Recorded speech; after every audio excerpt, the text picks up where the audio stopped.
Hi everyone. आज के इस लेक्चर में हम देखेंगे कि सॉफ्टवेयर इंजीनियरिंग का नीड क्या है और इसे हम पढ़ते क्यों हैं।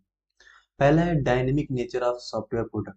Dynamic nature of software product का मतलब ये है कि प्रेजेंट टाइम में जितने भी आपके पास सॉफ्टवेयर हैं, हर सॉफ्टवेयर में डे बाय डे या फिर हर टाइम टू टाइम उसमें क्या बोलते हैं नेक्स्ट वर्जन की ज़रूरत पड़ती है।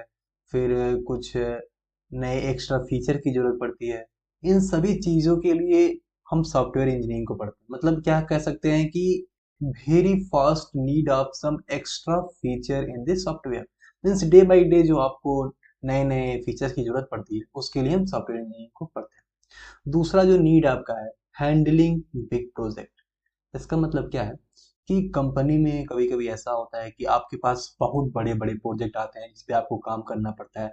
मान लो कि अगर मान लीजिए कि एक बड़ा प्रोजेक्ट है कि कोई बहुत बड़ा एग्जाम कराना है, उसके लिए कोई वेबसाइट बनाना है या फिर उसके लिए कोई ऐप बनाना है। इन सभी चीज़ों के लिए अगर बड़े प्रोजेक्ट हैं तो उसे मैनेज कैसे किया जाए, इन सभी चीज़ों के लिए हम सॉफ्टवेयर इंजीनियरिंग पढ़ते हैं। सॉफ्टवेयर इंजीनियरिंग बेसिकली पता है क्या है? ये कुछ मेथड्स हैं जिसके बेसिस पे अगर काम करते हैं तो हमें आसानी होती है सॉफ्टवेयर को डेवलप करने में। ठीक ना? इसमें क्या लिखा है, a corporation must use a software engineering methodology in order to handle large projects without any issue। मतलब अगर कंपनी के पास अगर बहुत बड़ा प्रोजेक्ट आता है तो उसको बिना किसी इशू से उसे आगे प्रोसीड करने को क्या बोलते हैं, हैंडलिंग बिग प्रोजेक्ट। ठीक ना? बेसिकली यही है आपका इसमें कि अगर बहुत बड़ा प्रोजेक्ट है उसे कैसे हैंडल करेंगे, सारी चीजों को सॉफ्टवेयर इंजीनियरिंग में सिखाया जाता है। देखिए, और दूसरी बात आती है टू मैनेज द कॉस्ट। मान लीजिए अगर कोई सॉफ्टवेयर बनाना है तो उसमें कितनी उसकी कॉस्ट लगेगी, कितनी कॉस्ट नहीं लगनी चाहिए, फिर से क्या क्या चीज़ें हटा दी जाए तो क्या कॉस्ट बढ़ जाएगा, क्या कॉस्ट कम हो जाएगा। इन्हीं सब चीज़ों को मैनेज करने के लिए भी हम सॉफ्टवेयर इंजीनियरिंग को पढ़ते हैं। तो इसमें क्या लिखा है, देखिए, software engineering programmers plan everything and reduce all those things that are not required. Means cost को मैटर करते हुए ये लोग क्या करते हैं कि जो चीज़ें रिक्वायर्ड होती हैं उसको अपने प्रोजेक्ट में रखते हैं, जो चीज़ें रिक्वायर्ड नहीं होती हैं उसको हटा देते हैं, क्योंकि कॉस्ट को मैनेज करना रहता है। अब देखो, टू डिक्रीज टाइम। इसमें बेसिकली क्या होता है कि अगर हम किसी भी काम को कुछ ही मेथड से करेंगे, कुछ प्रॉपर वे से करेंगे तो उसको आसानी से कर सकते हैं। लेकिन अगर किसी उल्टा सीधा मेथड या फिर कोई टेक्निक नहीं आपके पास है, वैसे काम करते करते आगे बढ़ रहे हैं तो कोई मतलब ही नहीं होगा, उसको काम को करने में काफी ज्यादा टाइम लग सकता है। इसीलिए अगर हम सॉफ्टवेयर इंजीनियरिंग टेक्निक्स को यूज करते हैं तो हमारा काम आसानी से और जल्दी हो जाता है, जिससे हमारा टाइम क्या होता है, बच जाता है। इसमें क्या लिखा है, it will save a lot of time if you are developing software using software engineering technique। जो हमने बोला वही लिखा है। देखिए, रिलायबल सॉफ्टवेयर। रिलायबल सॉफ्टवेयर का मतलब क्या है कि अगर कोई कंपनी आपको सॉफ्टवेयर बना के दे रही है, एक कंपनी है सॉफ्टवेयर बना के आपको दे रही है, तो उस सॉफ्टवेयर की वैलिडिटी क्या है, कब तक वह सही से काम करेगा, कब उसमें अगर इशू आता है तो कंपनी उसको बनाती है दोबारा या नहीं बनाती है, उसके बग को सॉल्व करती है नहीं करती है, इन सारी चीज़ों को कैसे मैनेज करना है, इन सब चीज़ों को सॉफ्टवेयर इंजीनियरिंग में देखते हैं। तो देखिए यहाँ क्या लिखा है, it is companies responsibility to deliver software product on schedule.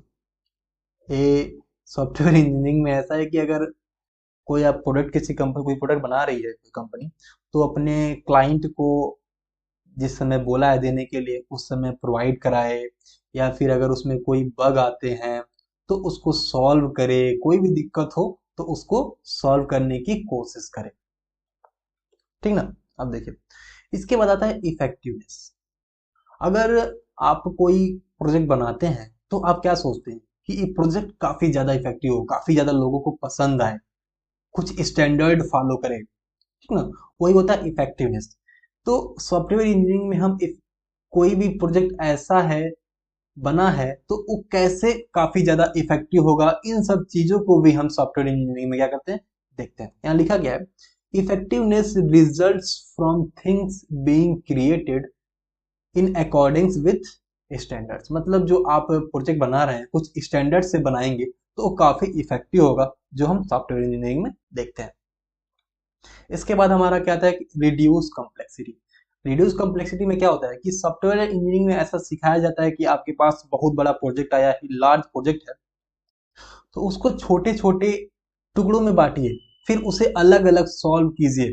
तो हमारा क्या होगा कि उसमें उसे सॉल्व करने में आसानी रहेगी हमको, ठीक ना। उससे हमारा जो कम्प्लेक्सिटी है, बड़ा प्रोग्राम है, बड़ा चीज है, उसको छोटे छोटे में तोड़ेंगे तो हम आसानी से छोटे छोटे भाग को अपना क्या बोलते हैं सॉल्व कर सकते हैं, ठीक ना। यही क्या बोलता है सॉफ्टवेयर इंजीनियरिंग में कुछ मेथड्स हैं जिससे हमारा जो प्रोग्राम है या फिर प्रोजेक्ट है वो छोटे छोटे भागों में तोड़ते हैं, फिर उसे सॉल्व करने की कोशिश करते हैं। इसमें सॉफ्टवेयर इंजीनियरिंग में ऐसा पढ़ाया जाता है, इसीलिए सॉफ्टवेयर इंजीनियरिंग की नीड है। यहाँ लिखा गया है large challenges are broken down into smaller one, means जो बड़े बड़े प्रॉब्लम्स हैं उसको छोटे छोटे प्रॉब्लम में तोड़ते हैं। Solved at a time in software engineering, मतलब एक को एक टाइम पे सॉल्व करो, और छोटे छोटे भागों का अगर सॉल्यूशन आप अलग अलग निकालेंगे तो वो आप बड़े प्रॉब्लम को आसानी से सॉल्व करते हैं। बेसिकली इसमें यही लिखा है individual solutions are found for each of these issue, मतलब छोटे छोटे प्रॉब्लम को तोड़ते हैं तो आसानी से सॉल्व हो सकते हैं। प्रोडक्टिविटी, प्रोडक्टिविटी का मतलब क्या है कि अगर आप स्टार्टअप है जो किसी कंपनी को बोलती है कि ऐप बनाने के लिए फिर वेबसाइट बनाने के लिए प्रोडक्ट बनाया है, सॉफ्टवेयर प्रोडक्ट, वो उस व्यक्ति के लिए प्रोडक्टिविटी है कि नहीं है, उससे कुछ उसको प्रॉफिट हो रहा है कि नहीं हो रहा है, इन सभी चीजों को हम सॉफ्टवेयर इंजीनियरिंग में केयर करते हैं। क्या लिखा है यहाँ पे, because it contain testing systems at every level, proper care is done to maintain software productivity, ठीक ना। वो अच्छे से काम करता है कि नहीं करता है, इन सारी चीजों को हम प्रोडक्टिविटी में देखते हैं, ठीक ना। सॉफ्टवेयर इंजीनियरिंग में बेसिकली ये थियोरेटिकल सब्जेक्ट है जिसमें हम यही पढ़ते हैं कि जो हम प्रोजेक्ट बना रहे हैं वो कैसा होना चाहिए। मतलब बेसिकली मेन मुद्दा यही है कि प्रोजेक्ट जो बना वो सही से काम करे, सही दिखे, सबको पसंद आए और उसमें कोई ज्यादा बग ना आए, कोई इशू ना आए। इन सारी चीजों को हम सॉफ्टवेयर इंजीनियरिंग में पढ़ते हैं कि जो हम समझ सकें अपने सॉफ्टवेयर को। आज के लिए बस इतना रखते हैं। आज हमने सारे नीड को देखा कि कौन कौन से आपके नीड हैं सॉफ्टवेयर इंजीनियरिंग के। Dynamic nature of product, handling big project to manage the cost, to decrease time, reliable software, effectiveness, reduce complexity and productivity। आज के लिए बस इतना रखते हैं। Thank you. Thank you.